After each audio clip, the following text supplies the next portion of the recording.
Shalom. Apakah Anda tahu rencana Allah yang paling tinggi? Rencana Allah yang paling tinggi, engkau akan diubah sama seperti Yesus.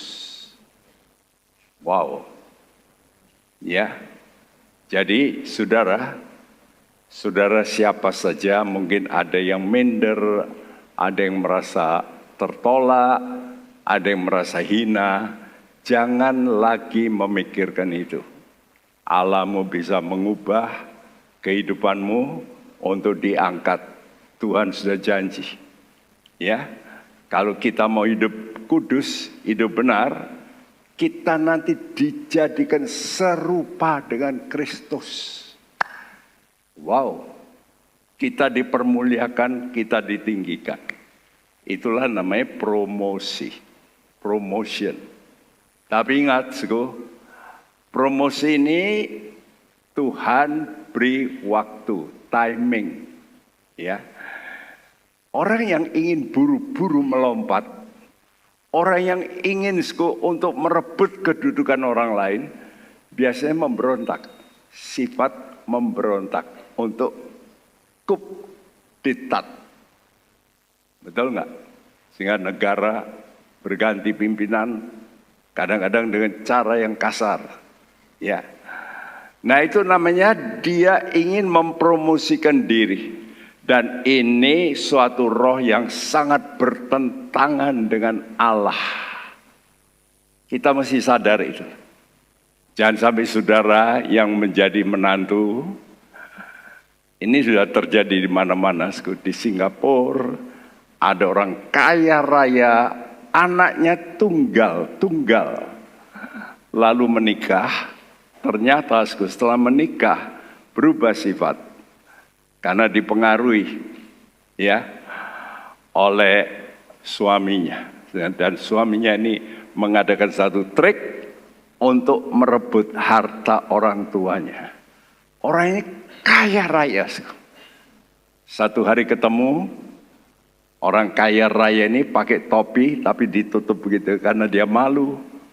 Sudah hancur, lalu dia seperti pengemis. Ya, jalan tunduk gitu. Lalu ketemu dengan Perdana Menteri Lee Kuan Yew. Perdana Menteri ini kan teman saya ini dulu. Dia siapa? Dipanggil namanya, dia nolak. Mengangkat muka, kenapa kau jadi gini? Lalu dia cerita, harta saya ludes. Loh kenapa?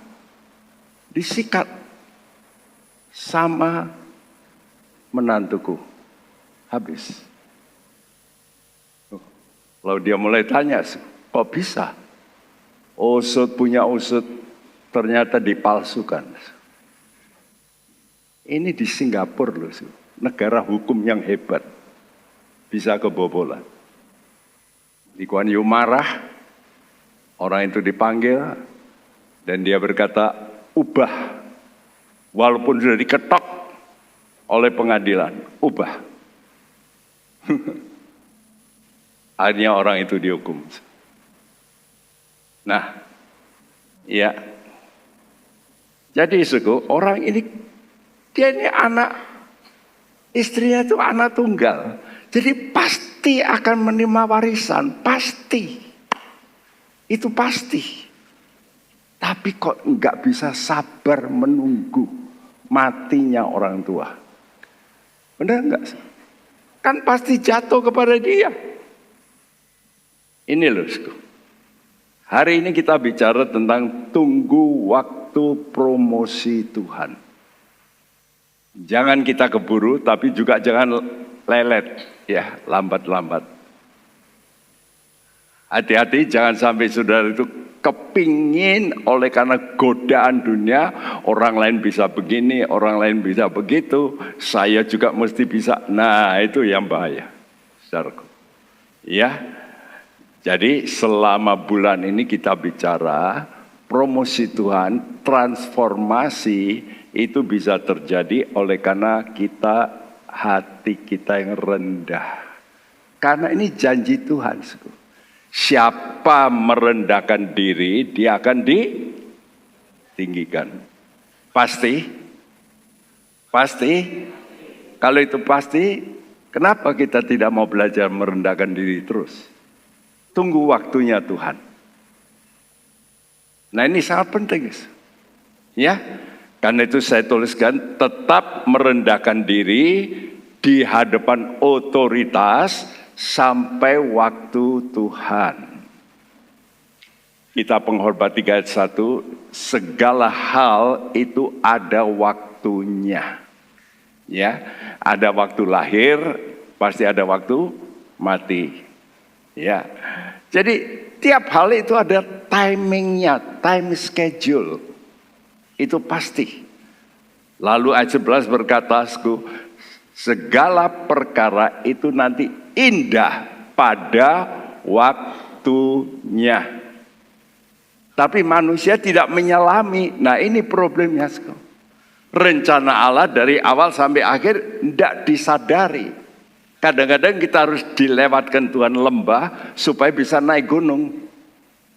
Seperti Yusuf. Ya, dia dibenci saudaranya, lalu dia dijual, dia mau dibunuh, lalu dijadikan budak, masuk penjara, wah terus turun, going down. Tapi setelah itu klik, lompat. Jadi orang kedua di dunia. Lihat, Tuhan itu melihat bagaimana orang ini. Indah pada waktunya. Nah, selama setahun kita belajar tentang transformasi. Ya, tema kita sepanjang tahun ini transformasi. Apa itu transformasi? Minggu lalu diterangkan oleh menantu saya, Pendeta Susanto, ada kata metamorfosa. Meta itu hanya dibawa pergi, ya. Jadi sudah dibawa pergi, digandeng dengan sesuatu. Dan kita dibawa oleh Tuhan Yesus dengan pertolongan Roh Kudus. Kita ini mau digandeng, dibawa pergi kemana? Metamorfoo. Kata morfoo itu artinya berubah rupa. Jadi kita ini mau dibawa, digandeng, karena itu saudara mesti hidup dengan Roh Kudus. Ini kuncinya. Kalau dikatakan Roh Kudus, hidupmu mesti apa? Kudus. Hati-hati, ini kunci. Ya. Jadi kalau saudara mau kudus, mau nuruti, kudus itu berarti berapa banyak kehendakmu dan berapa banyak kehendak Allah. Jadi kalau saya berkata, saya sudah kudus 100%, belum. Karena saya masih punya apa? Kehendak dewek. Kalau kehendak dewekmu ini sudah berhenti, engkau betul-betul totally nurut sama Tuhan, kudus sepenuh. Tapi kita mesti belajar ke situ. Jangan lu tak pikir, nah ini. Jadi yang membuat kita nggak bisa kudus itu pikiran kita. Ya, ini bahaya. Nah, kita mesti perhatikan ini. Jalur untuk kita ditransformasi itu adalah jalur inkarnasi. Apa itu inkarnasi? Seperti Allah turun menjadi manusia. Nah, ini artinya Bapa menyuruh Yesus dengan Roh Kudus, dia dibawa pergi ke dunia. Di sorga dia dipuji, disembah malaikat, dia turun ke dunia, kemana? Ke kandang. Wow, kok nggak enak? Tadi dikatakan, siapa mau merendahkan diri, dia akan ditinggikan. Jadi Yesus dibawa, itu namanya inkarnasi. Ya, Orang Kristen tidak percaya inkarnasi, saudara itu nanti kalau mati lalu nitis lagi. Nah itu kita nggak percaya. Ya, ada agama lain yang percaya ya. Jadi kalau ada orang mati, lalu dia nanti setelah mati, nanti rohnya itu nitis jadi bayi lagi. Kalau hidupnya dulu salah, nanti nitis jadi anak cacat. Karena itu orang yang mempercayai hukum itu, kalau ada anak cacat, oh ini dulu orang ini pernah salah. Jadi begini. Nah kalau dia sudah hidup, salah lagi, tambah turun. Ya, lalu akhirnya jadi binatang. Itu kepercayaan yang masih juga dipercayai oleh orang. Tapi Alkitab mengatakan tidak ada namanya inkarnasi.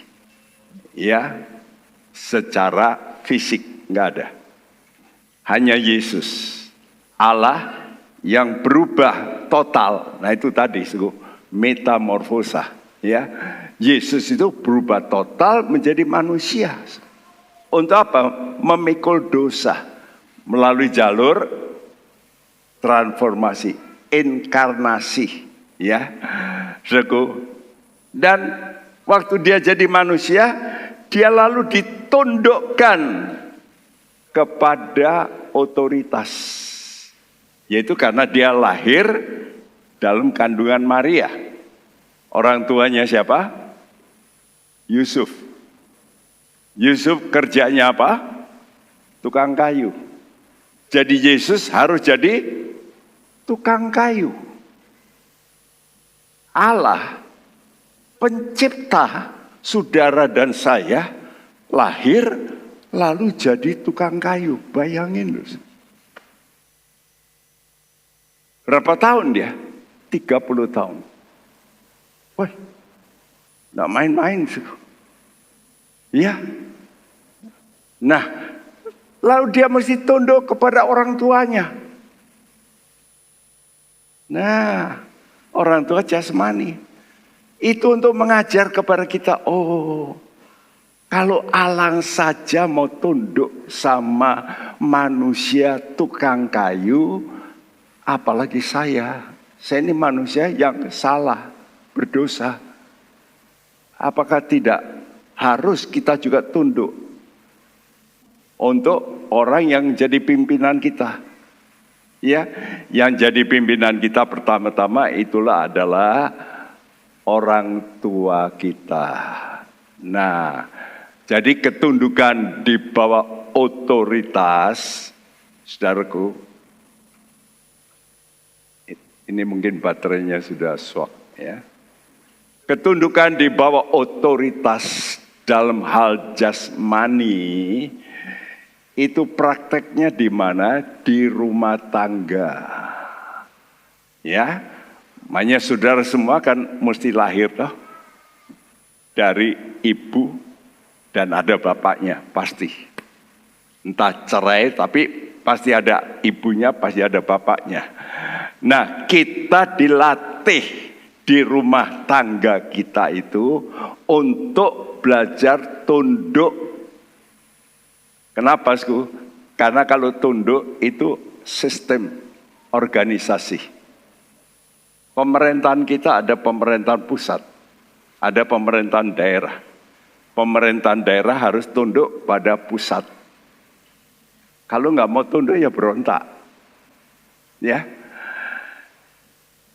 Nah, itu sistem rohani juga dalam hal kealahan. Allah Tritunggal, Allah Bapa, Anak Allah, Roh Kudus. Allah Bapa memerintahkan Yesus untuk turun ke dunia. Tiga-tiga ini sama kedudukannya. Cuma dalam susunan yang berbeda. Ya. Saudara dan orang tuamu sama enggak manusia? Sama. Manusia.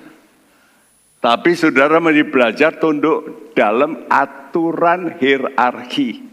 Ya, Allah Tritunggal kita, Yesus itu pribadi kedua.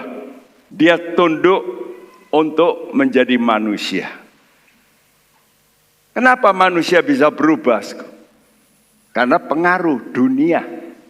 Lihat orang lain, loh orang lain begitu. Wah, dia bisa kaya. Kenapa?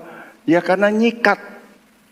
Saya kalau hubungan dengan teman-teman yang dunia, orang-orang, dia berkata, Pak Bekti tahu nggak itu orang kaya kenapa? Ya karena dia nyikat uangnya bank. Oh banyak makanya bank di Indonesia ini wah banyak yang rugi karena apa Karena ada yang ya main gelap. Tapi orang yang main gelap itu jadi kaya. Ini fakta hidup. Ya, karena pengaruh dunia ini manusia berubah, tidak mau tunduk kepada hukum. Nah, biasanya kalau saudara mulai sudah berhasil, ini jeleknya manusia. Hati kita mulai apa? Sombong, meninggi. Karena itu hati-hati. Ya, siapa saja, pendetakah, dari orang yang sederhanakah? Coba orang sederhana dapat lotre gitu, 5 triliun. Oh, udah lain, jalannya lain. Pasti pakaiannya juga pasti lain dong. Pasti beli pakaian, rumahnya pasti lain. Lalu sikapnya juga lain. Ya, dulu kalau dia ditekan sama mertuanya, dia sekarang, lu tahu nggak siapa gua? Sombongnya keluar. Itu manusia. Hal ini terjadi pada siapa? Kepada kehidupan orang Israel. Sampai sekarang, Israel ini hebat. Saudara tahu, semua yang kita pakai, ini hasil penuhan Israel. Sudah pakai gadget, siapa yang bisa bikin gadget awalnya? Israel. Ya. Saudara pakai telepon, Israel. Satelit, Israel. Jadi semua penemuan, hampir semua, itu orang Israel. Ini fakta. Kenapa? Karena orang Israel diberi hak khusus.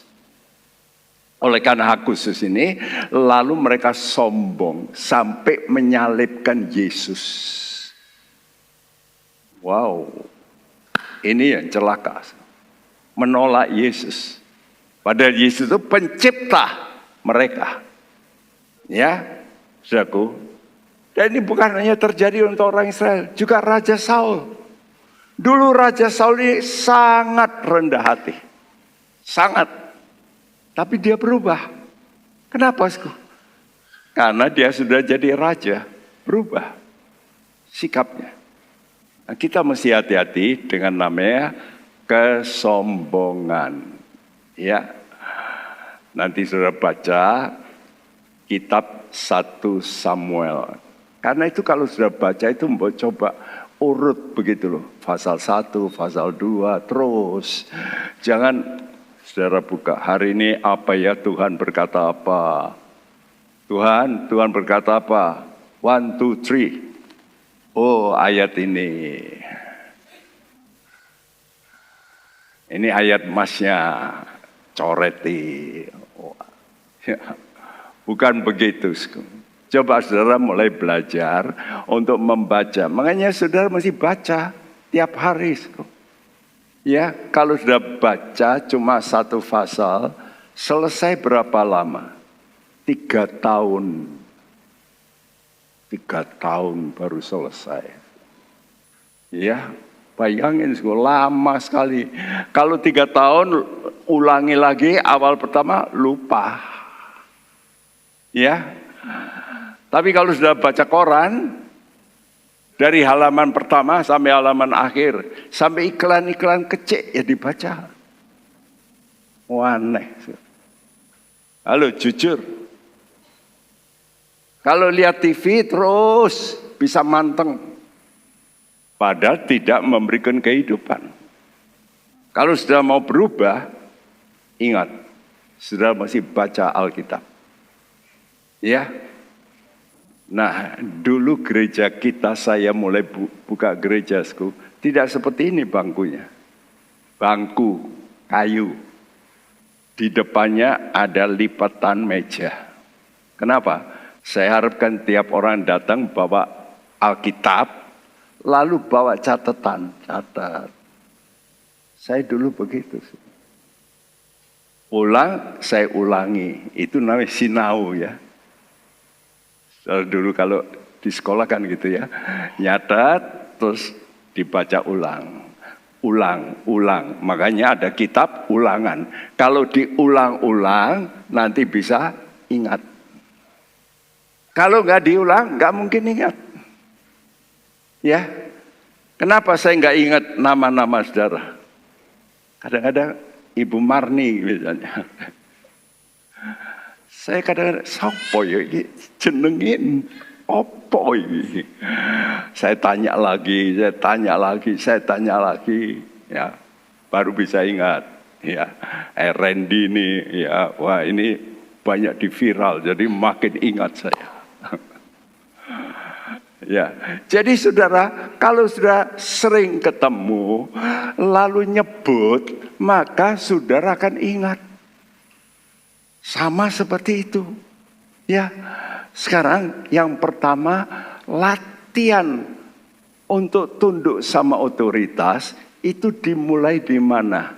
Dimulai dalam rumah tangga, yaitu tunduklah kepada orang tuamu. Tolong ini diganti aja baterainya mungkin ya.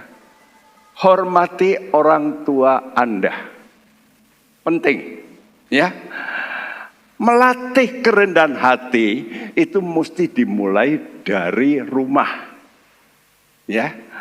Karena itu orang Yahudi itu memberi nama kepada anaknya itu nama nubuat. Diharapkan seperti itu. Ya, misalnya nama dari anaknya Henokh itu bernama Metusalah. Ya, Metusalah itu artinya itu akan datang. It shall come. Apa itu? Yaitu Henokh percaya penghakiman Tuhan pasti datang. Karena itu persisku. Tiap hari dia panggil Metusalah. Metusalah, sudah tahu umurnya Metusalah 969 tahun. Wow. Jadi tiap hari dia panggil Metusalah, artinya it shall come, it shall come, it shall come. Artinya penghakiman Tuhan akan datang. Tuhan akan datang. Dan persisku, begitu Metusalah mati, banjir besar datang. Banjir Nabi Nuh. Terjadi. Ya, karena itu orang tua Yahudi itu mengajar anaknya sejak kecil hukum Taurat. Dan hukum Taurat itu sudah tahu ada 10 hukum yang paling penting. Ya, 4 hukum tentang Allah, 6 hukum tentang manusia. Ya, hukum pertama apa?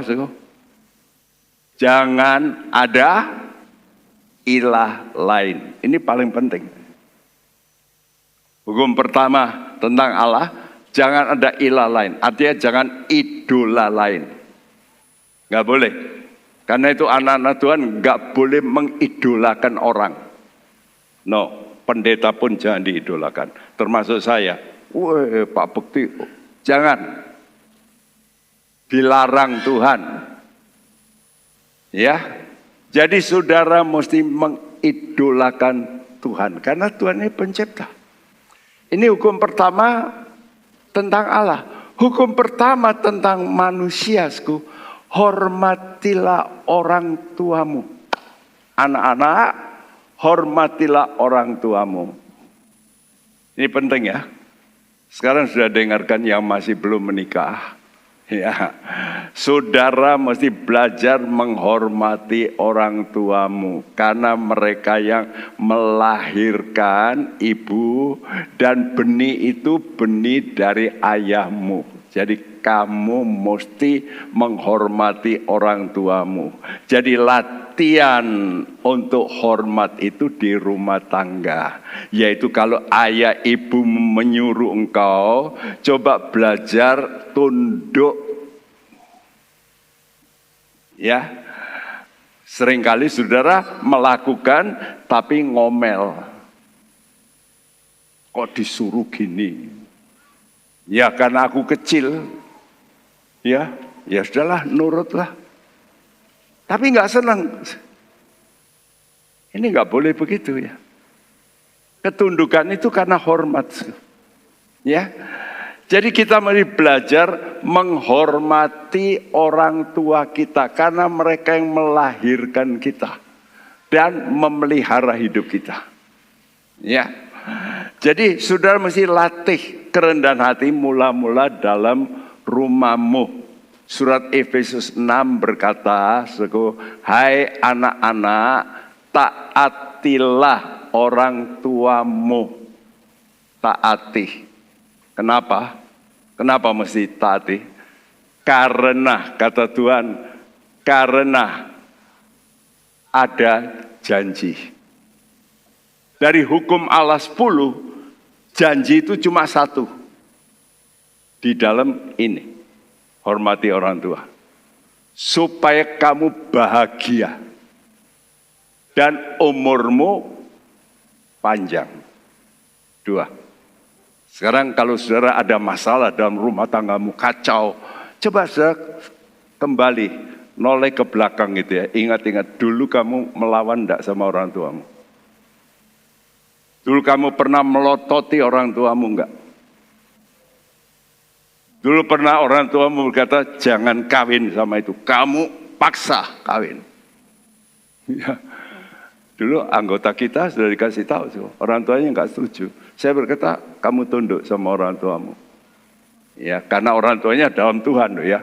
Kecuali kalau orang tua ini aneh gitu. Karena beda suku enggak boleh. Itu saya enggak setuju. Ya, yang penting dalam Tuhan harus tunduk. Ya. Dan dia tidak mau tunduk. Entah 30 tahun. Tapi ketemu dengan saya di sini 10 tahun yang lalu. Saya lihat mukanya sudah tua. Ini perempuannya. Terus ketawa gitu, giginya banyak yang hilang. Loh, kamu kok sudah ompong. Suka dipukuli suamiku. Wah. KO ya, suruh. Rontok. Siapa yang salah? Nyesel di kemudian hari. Kadang-kadang kita nggak ingat, itu gara-gara dulu dilarang tapi ditabrak terus. Nah, coba saudara ingat. Ya. Nah, saudaraku, Daud taat kepada ayahnya waktu Samuel datang. Samuel ini nabi yang paling besar di Israel saat itu. Ya, begitu datang, lalu dia datang kepada keluarganya Daud. Karena Samuel mendengar dari Tuhan, kamu pergi ke rumahnya Isai di Bethlehem, karena aku akan memilih seorang raja pengganti untuk Raja Saul yang tidak mau taat kepadaku. Aku mau ganti. Jadi ingat, dalam dunia ini Tuhan ngatur. God is in control. Dia kontrol pemerintahan manapun. Tuhan bisa singkirkan orang. Ya. Lalu datang ke rumah Isai. Lalu Nabi Samuel berkata pada Isai, ini 1 Samuel 16 ayat 11.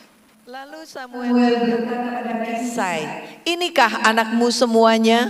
Jawabnya, masih tinggal yang bungsu, tetapi sedang mengembalakan kambing domba.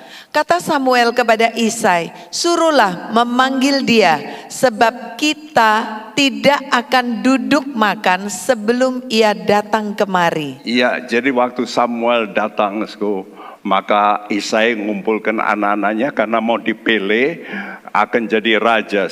Satu lewat paling gagah, Tuhan kata bukan. Yang kedua lewat, kata Tuhan bukan.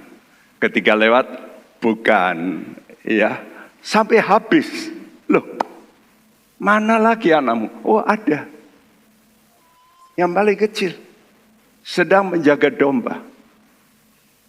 Ya, tapi setelah itu ternyata salah satu anaknya mati. Karena itu kalau sudah baca nanti kadang-kadang, loh ini kok ditulis Daud anak yang paling kecil ya ke-8, tapi kok nanti anak ke-7 di kitab Tawarikh. Ternyata salah satunya meninggal. Ya, jadi saudara itu mesti ngerti kadang-kadang berbeda karena dicatatnya beda waktu.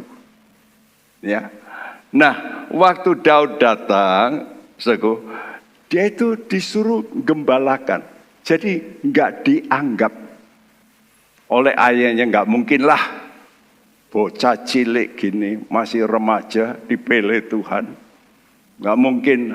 Karena waktu itu kurang lebih 17 tahun. Nggak mungkin lah dipilih Tuhan. Ya, masih terlalu muda. Ya.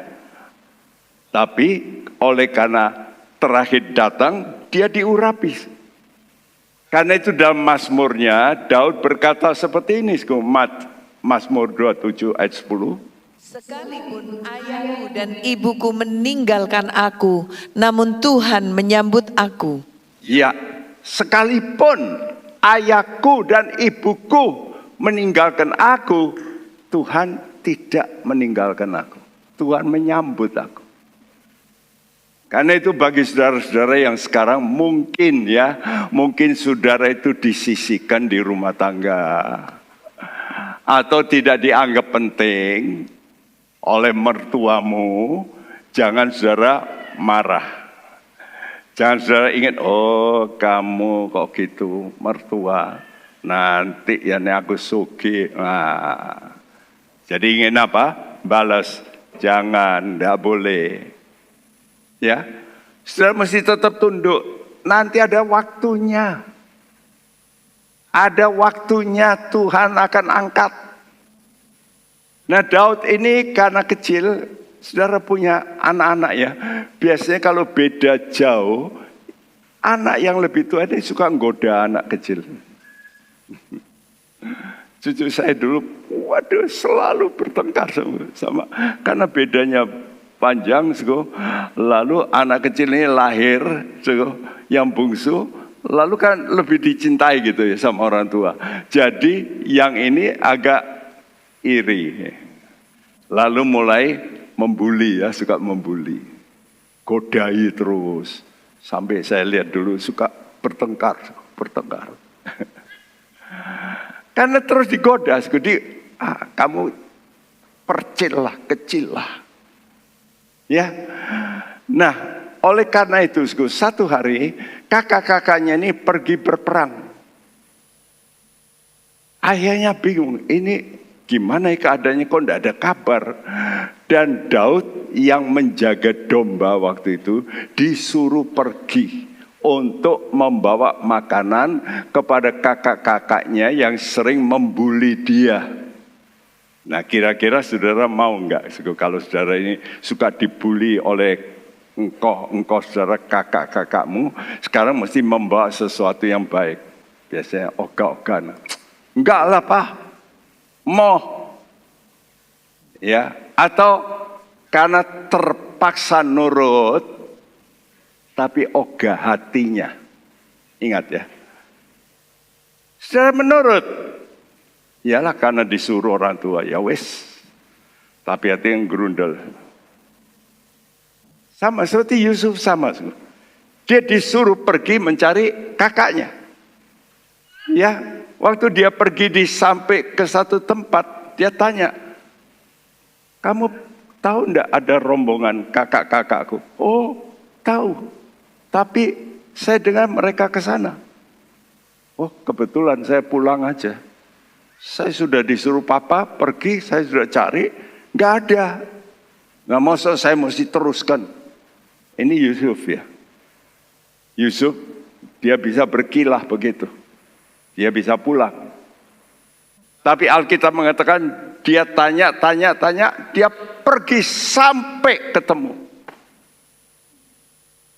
Lihat, dia sering dibully. Daud sama. Ya, mari kita baca 1 Samuel 17 ayat 20. Lalu Daud bangun pagi-pagi, ditinggalkannya lah kambing dombanya pada seorang penjaga, lalu mengangkat muatan dan pergi seperti yang diperintahkan Isai kepadanya. Sampailah ia ke perkemahan ketika tentara keluar untuk mengatur barisannya dan mengangkat sorak perang. Ya, Daud tidak pedulikan kakak-kakaknya membuli. Dia peduli tentang perintah ayahnya. Nangkap ya. Otoritasnya orang tua. Dia nurut. Karena disuruh ketemu, karena dia bawa makanan untuk menghentar untuk kakak-kakaknya. Jadi dia ke sana. Ya. Dan dia tidak enak-enakan lelet. Nanti ajalah. Masih pagi. Nantilah siangan. Enggak. Dikatakan Daud bangun pagi-pagi. Karena itu saya tuliskan Daud antusias dalam ketaatan. Saya ketemukan lagi satu quotes yang baik itu. Fast response. Respons yang cepat. Halo? Kalau sudah dengar firman Tuhan, coba kamu berdamai dengan si A. Nanti si A. Orang itu nggak nyenangkan saya kok.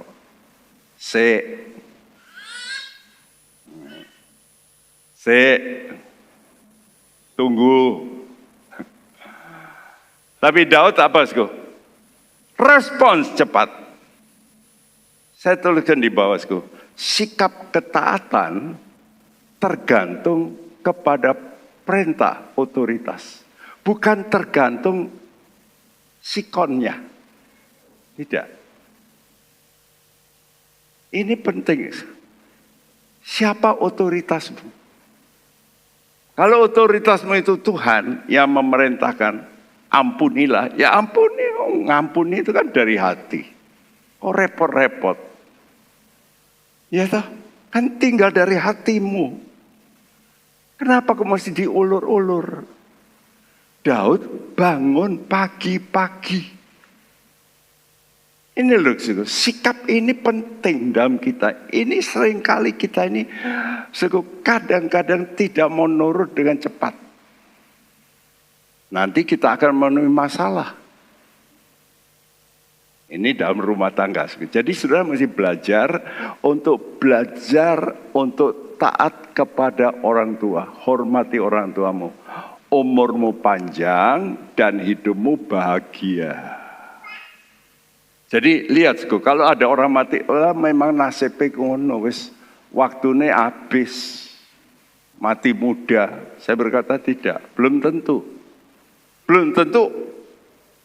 time-nya habis. No, kadang-kadang dipotong oleh Tuhan.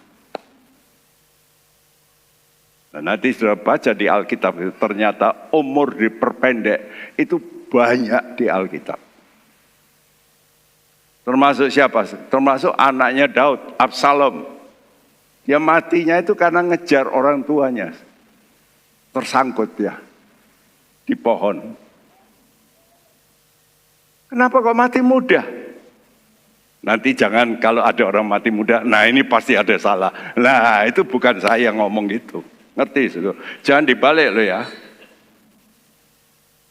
Nanti kalau ada yang mati muda selalu berkata, lah itu kok bapak bukti ngono kok. Ya pasti ngono. Tidak, tidak. Ya.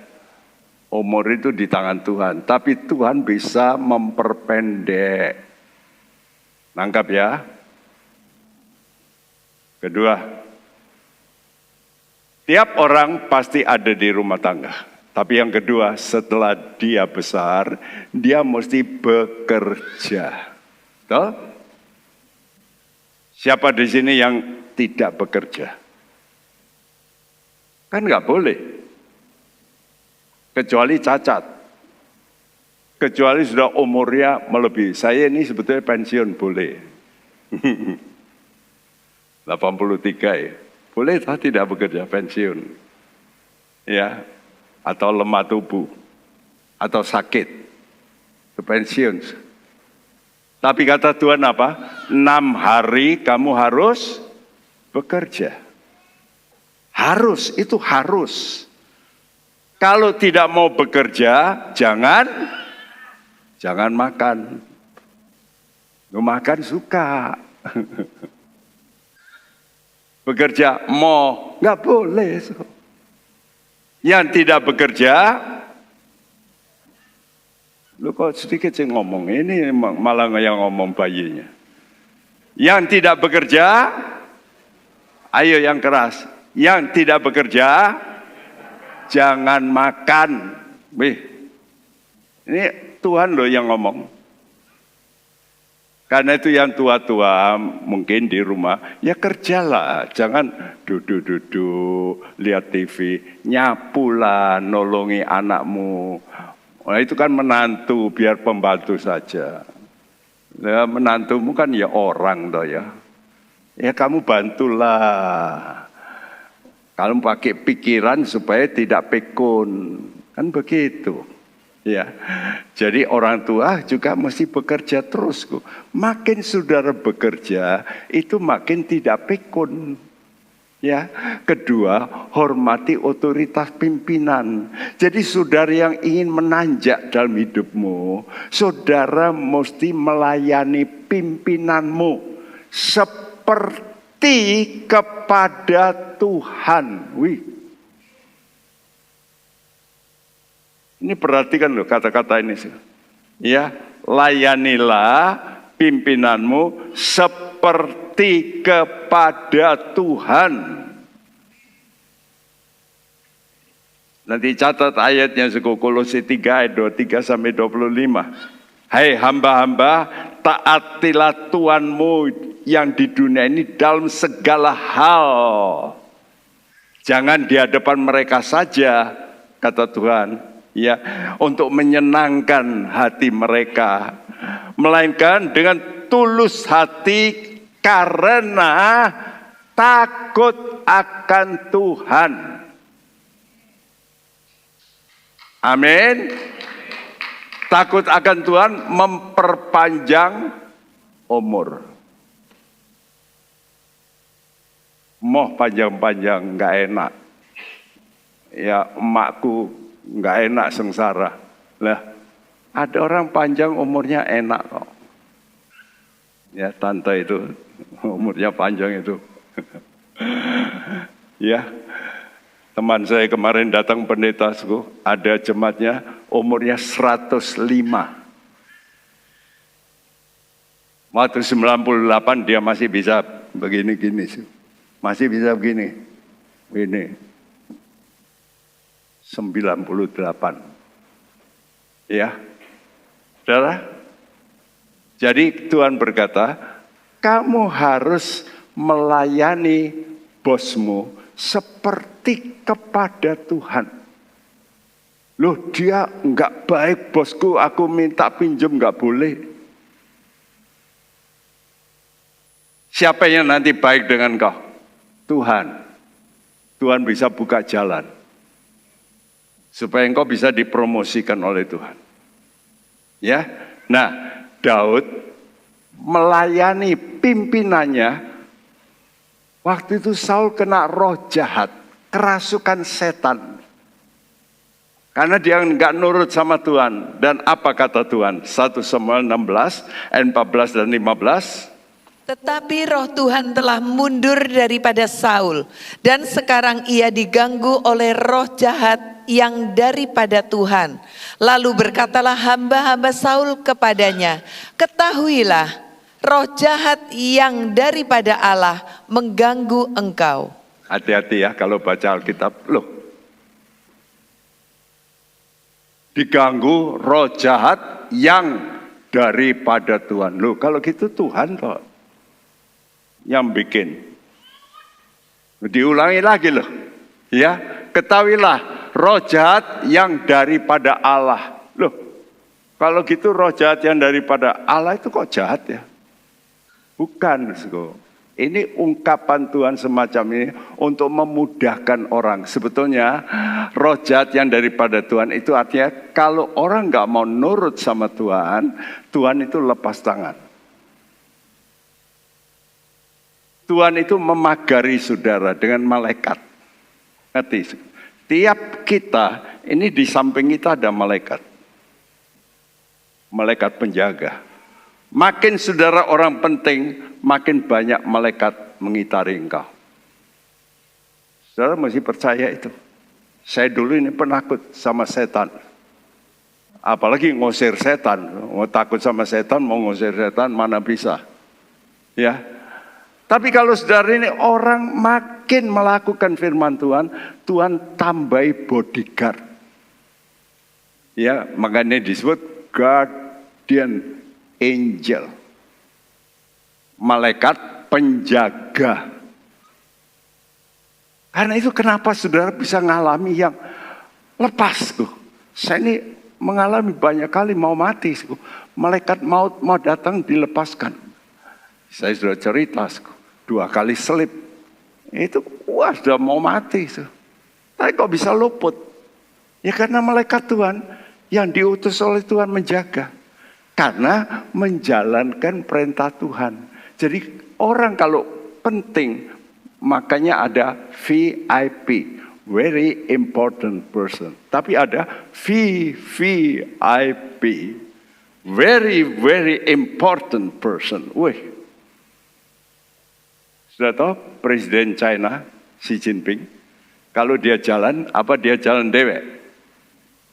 Anggas kok. Sudah tahu yang dipakai mobilnya berapa harganya? Xi Jinping.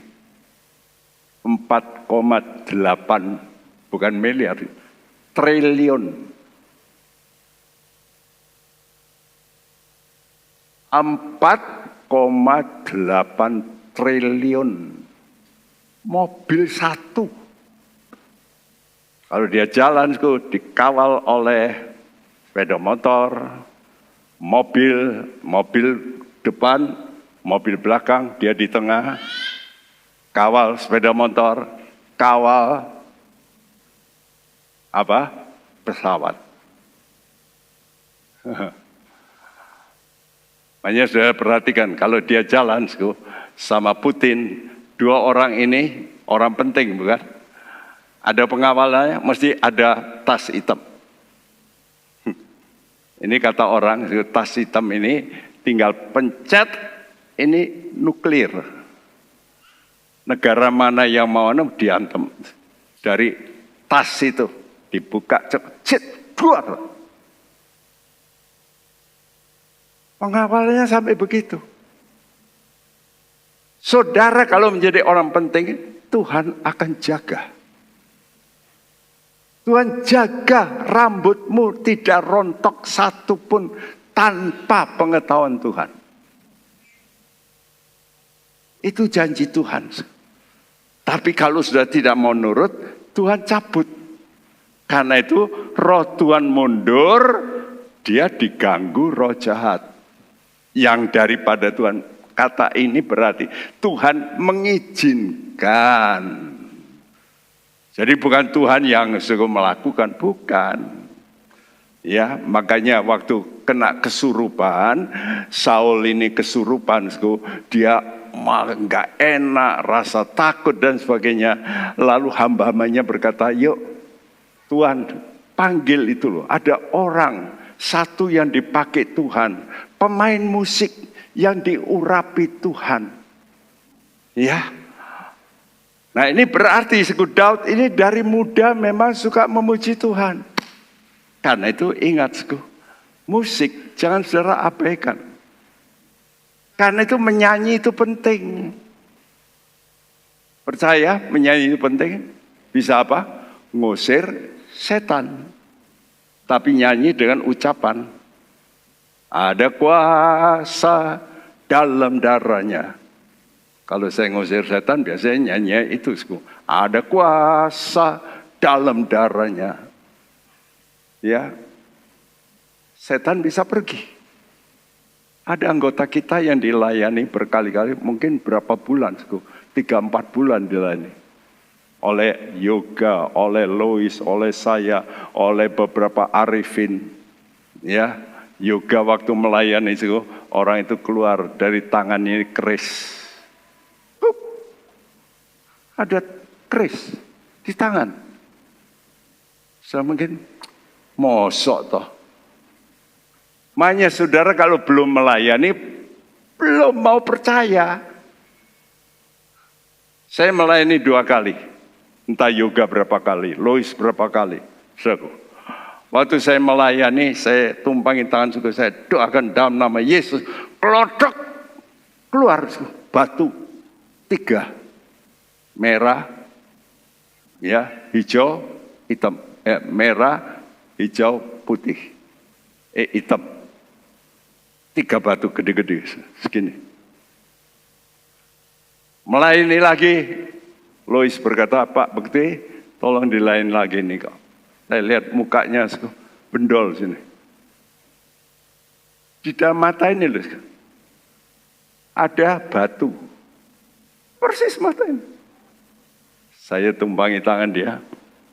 Saya gini kan. Batu. Batu hijau seperti beras. Loh, saudara kalau nggak percaya tanya Lois. Ini beberapa yang melihat, jadi bukan dongeng. Bukan. Kenapa? Karena anak ini mau dikasih ilmu oleh mbahnya. Ya, supaya bisa punya ilmu seperti mbahnya. Dan orang ini punya tenaga, karena itu dia dipakai oleh saudara Cahyono, singers kita. Nanti boleh tanya sama Cahyono, jadi kepala satpamnya dia. Satpam-satpam lain laki-laki nurut. Kenapa? Karena di dek, pop. Boleh tanya sama saudara Cahyono. Ya. Jadi perhatikan, ada kuasa dalam apa? Pujian. Karena itu kalau sudah menyanyi, coba nyanyi dengan betul. Jadi datang ke gereja itu jangan tepuk-tepuk lah. Coba nyanyi dengan betul. Ada kuasa dalam puji-pujian. Ya. Jadi Daud melayani pimpinan yang kena roh jahat. Ya. Nah, waktu roh jahat itu pergi, Saulnya jadi enak. Wah, kalau gitu Saul berkata, nah kalau gitu kamu tetap menjadi pelayanku saja. Dia berkata, raja ini, biar kamu tetap menjadi pelayanku. Berarti sekarang Daud ini masuk apa? Masuk istana. Dari penjaga kambing domba, sekarang masuk istana. Siapa di sini yang sudah masuk istana? Yuk, ada? Enggak ada, betul enggak? Saudara kan lebih dari penjaga domba. Kan saudara kedudukannya lebih tinggi. Pernah enggak masuk istana? Ya belum pernah. Apalagi petak istananya suku Buckingham gitu. Ratu Inggris, pernah enggak? Wih, jaganya ketat. Tapi Daud bisa masuk istana. Ini berarti mulai masuk dalam satu pekerjaan yang akan membawa dia nanti bisa di istana. Ingat, puji-pujianmu bisa membawa engkau nanti bisa masuk istana sorga. Karena saudara memuji Tuhan di sini. Tuhan kata, oh ini orang layak ini. Masuk. Ya, saudaraku, pelayanan dengan hati yang rendah ini penting. Saudaraku. Ini jalur untuk ditinggikan. Ya, sekarang terakhir. Yang paling puncak, hormatilah otoritas Tuhan. Jadi saya kasih tahu, saudaraku.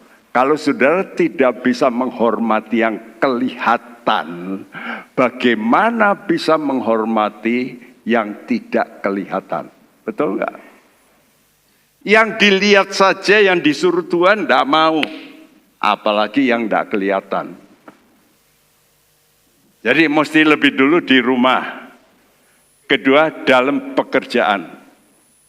Ya, dalam pekerjaan ini saudara misalnya di sekolah, saudara mesti hormati orang tua, gurumu. Harus. Ya. Jadi jangan mempermainkan guru ya. Guru itu gajinya sudah kecil, lalu tidak dihormati. Waduh. Saudara mesti terima kasih loh. Saudara bisa sekarang S3 itu dari mana? Ya dari SD dong. Masa lompat terus jadi S1, S2, S3? Kan enggak. Dari SD. Guru-guru itu menginvest. Jadi hati-hati, saudara jangan sampai melawan otoritas Tuhan yang menetapkan orang-orang menjadi pimpinanmu. Pertama, menetapkan orang tua jadi pimpinanmu. Kedua, menetapkan bosmu menjadi pimpinanmu. Ya, bos di mana saja. Nah, terakhir ini sudah melihat ya dalam satu peristiwa oleh karena Daud ini dikejar-kejar, mau dibunuh oleh mertuanya Raja Saul yang iri hati sama menantunya. Apa yang terjadi? Satu kali dia ngejar-ngejar Daud, ini sedang ngejar Daud. Kecapean dia tidur, semua tentaranya tertidur. Daud datang ke perkemahan pelan-pelan. Ngorok semua. Alkitab mengatakan tidur yang dari Tuhan jadi deep sleep. Betul-betul tidur, nggak ngerti. Orang Jawa bilang kesirep. Wah, dah wes ngorok enak. Ya, apa yang terjadi? Saya lihat gambar ini. Ya, panglimanya Daud berkata, nah ini kesempatan nih. Aku bawa tombak. Sekali tikam pasti mati. Dia mau gini, Daud berkata, no. Jangan. Coba dibacakan 1 Samuel 6 ayat 8 dan 9 lebih dulu. Lalu berkatalah Abisai kepada Daud, pada hari ini Allah telah menyerahkan musuhmu ke dalam tanganmu. Oleh sebab itu izinkanlah kiranya aku menancapkan dia ke tanah dengan tombak ini. Dengan satu tikaman saja, tidak usah dia kutancap 2 kali. Tetapi kata Daud kepada Abisai, jangan musnahkan dia, sebab siapakah yang dapat menjamah orang yang diurapi Tuhan dan bebas dari hukuman? Ya, Daud berkata, no, jangan. Bagaimana kamu bisa menjamah orang yang diurapi Tuhan? Karena Saul ini pernah dilantik Tuhan. Kalau Tuhan yang melantik mengangkat, biar Tuhan yang memecat. Betul? Dan tunggu waktunya Tuhan. Kapan dipecat? Jangan kau yang memecat. Itu loh. Lalu ayat 10-11. Lagi kata Daud, demi Tuhan yang hidup, niscaya Tuhan akan membunuh dia, entah karena sampai ajalnya dan ia mati, entah karena ia pergi berperang dan hilang lenyap di sana. Kiranya Tuhan menjauhkan daripadaku untuk menjamah orang yang diurapi Tuhan. Ambillah sekarang tombak yang ada di sebelah kepalanya dan kendi itu, dan marilah kita pergi. Wah, jawaban Daud ini berkata, jangan. Tunggu, Tuhan nanti akan membunuh dia. Entah karena sampai ajalnya, waktunya mati, atau dia pergi perang mati. Jadi tunggulah timingnya Tuhan. Hati-hati ya, Siko. Jadi kalau menantu sering dibenci sama mertua, dia terus berkata, Tuhan, mertuaku ini jahat, bukan main, cepat mati. Boleh nggak? No. Ya, tunggu waktunya Tuhan. Memang mertuamu jahat misalnya. Sudahlah, tunggu waktunya Tuhan. Nanti Tuhan yang bereskan. Percaya? Oh, enggak percaya. Kurang aminnya. Percaya? Ini kalau mertuamu jahat. Kalau menantumu jahat. Sama. Ya. Mertua mesti ngelus dada aja deh. Aku tuwek. Mungkin aku mati dulu. Mantunya mati dulu. Bisa enggak? Bisa. Kenapa tidak? Ya, dan ternyata betul. Saul mati dalam peperangan. Karena itu saya simpulkan. Ya, ada 3 perkara. Tunduk terhadap otoritas dengan pertama, hormati otoritas orang tua Anda. Ini penting. Ini yang sudah lihat tiap hari.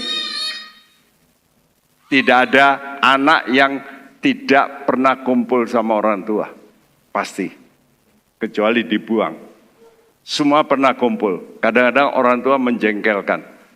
Ingat ya, kalau orang tua mau menjengkelkan, jangan engkau lawan. No.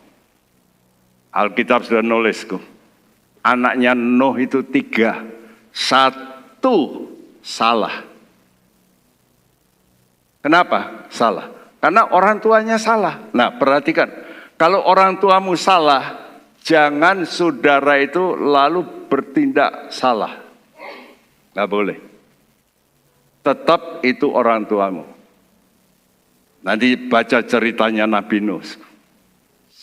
Ya. Kitab Kejadian pasal 8. Di situ Nuh pasal 9. Nuh itu salah. Sampai mabuk, sampai telanjang. Salah enggak itu? Salah. Tapi 2 anak yang lain enggak berani. Tapi yang satu, papi udah keliling-keliling. Lihat toh papi udah. Saudaranya 2 bawa selimut, mundur ke belakang, nggak mau lihat papinya telanjang, ditutupkan. 2 saudara diberkati Tuhan. Keturunannya sampai sekarang diberkati Tuhan. Ingat loh ya, orang tua mau bisa salah, bisa. Tapi jangan sudah melawan. Nanti Tuhan yang jadi hakim. Kedua, hormati otoritas pimpinan Anda. Apa itu hormati otoritas? Saudara, tunjang pimpinanmu. Kalau sudah menghormati ayahmu, coba bantu ayahmu. Kalau menghormati orang tuamu, mertuamu, bantu orang tuamu. Kalau dia lemah, biar kapok. Jangan. Kalau kamu hormati dia, bantu orang. Lihat itu gambar. Dukunglah. Yang ketiga, istimewa ini paling penting. Hormati penciptamu. Dengan apa? Dengan sembahyang. Dengan tunduk sama Tuhan. Luar biasa. Hasilnya nanti luar biasa. Engkau akan diangkat Tuhan tinggi-tinggi. Itu pasti. Yuk mari kita datang pada Tuhan. Ajarku mengerti segala rencanamu.